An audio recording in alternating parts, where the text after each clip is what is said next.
श्री गणेशाय नमः। ओम नमो भगवते वासुदेवाय नमः। कार्तिक पूर्णिमा को त्रिपुरी पूर्णिमा भी कहते हैं। इस दिन शंकर भगवान त्रिपुरासुर नामक भयानक असुर का अंत किया था। इसी दिन ब्रह्मा जी ने ब्रह्म सरोवर पुष्कर में अवतरण हुआ था।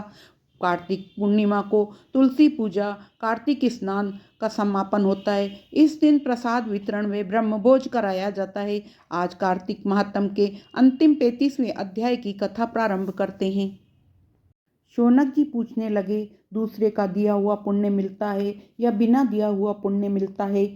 सूत जी कहने लगे कि बिना दिए हुए मनुष्य को पाप और पुण्य दोनों मिलते हैं। सतयुग में एक के पाप और पुण्य कर्म करने से सारे देश को पाप और पुण्य मिलता था।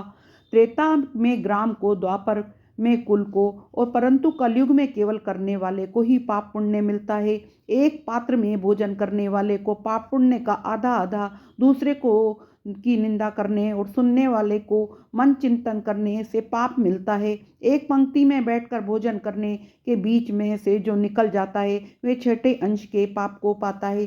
संध्या समय सोने और बोलने से पुण्य का छठा अंश चला जाता है। दूसरे का द्रव्य चुराकर दान करने वाले को पाप मिलता है और द्रव्य वाले को फल मिलता है। बिना ऋण दिए मरने वाले को पुण्य धन के अनुसार धनी को मिलता है।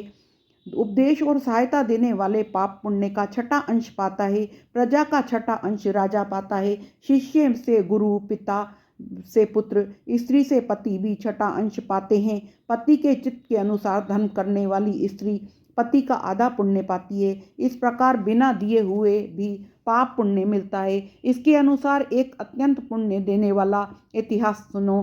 पूर्व काल में उज्जैनी नामक नगरी में ब्रह्म कर्म से भ्रष्ट, पापी, दुष्ट बुद्धि, रस, कमल और खाल बेचने वाला, झूठा जुआ खेलने वाला, मदिरा पान करने वाला धनेश्वर ब्राह्मण रहता था। वह क्रय विक्रय के लिए देश विदेश घूमता फिरता महिष्मती की नगरी में गया। माल बेचने के लिए 1 मास तक ठहरा। एक दिन नर्मदा नदी के तट पर उसने यज्ञ और देव पूजन करने वाले ब्राह्मणों को देखा। पूर्णिमा को गो ब्राह्मण का पूजन और दीपदान देखा। शाम को शिव जी के लिए दीपदान का महोत्सव देखा। इस पूर्णिमा का दान हवन जय करने वाले और अक्षय का फल को प्राप्त होता है। महादेव जी और विष्णु में जो कोई अंतर मानते हैं उनकी पुण्य क्रिया निष्फल हो जाती है। धनेश्वर ये सब उत्सव देखता रहा। उसी रात्रि को उसे सर्प ने काट लिया। तब कुछ मनुष्य ने उसके मुख में मुख तुलसी दल व नर्मदा दल डाला। इसके बाद वह मृत्यु को प्राप्त हो गया। तब यमराज के दूत उसको पाश से बांधकर मारते हुए यमपुरी को ले गए। चित्रगुप्त ने उसको क्रोधित दृष्टि से देखकर यमराज से कहा कि महाराज, ये घोर पापी है। इसके आयु पर्यंत कोई पुण्य का कार्य नहीं किया। तब यमराज ने क्रोधित होकर अपने दूतों को आज्ञा दी कि इसको मुकद्दरों से मार मार कर कुंभी पाक में ले जाकर खोलते हुए तेल के कड़ाव में डालो। दूतों ने ऐसा ही किया, परंतु कड़ाव में डालते उबलता हुआ तेल अत्यंत शीतल हो गया।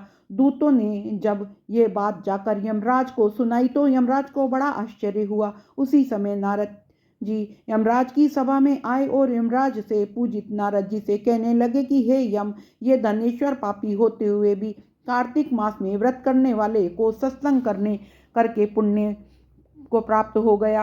अंत में नर्मदा के जल सहित तुलसी दल भगवान के भक्तों के द्वारा इसके कंठ में छोड़े गए तो इसको विष्णु का नाम सुनाया गया, इसलिए इसके सब पाप क्षय हो गए। इतना कहकर नारद जी तो ब्रह्मलोक को चले गए और धनेश्वर कुबेर को अनुगामी यज्ञ धन यज्ञ हुआ, जिसके नाम से अयोध्या के भगवान गदाधर ने तीर्थ किया। और पाप से नरक मिलता है और पुण्य से स्वर्ग मिलता है। जो पाप कामना रहित वे पाप सूखा और जो पाप कामना युक्त होता है वे गीला पाप होता है।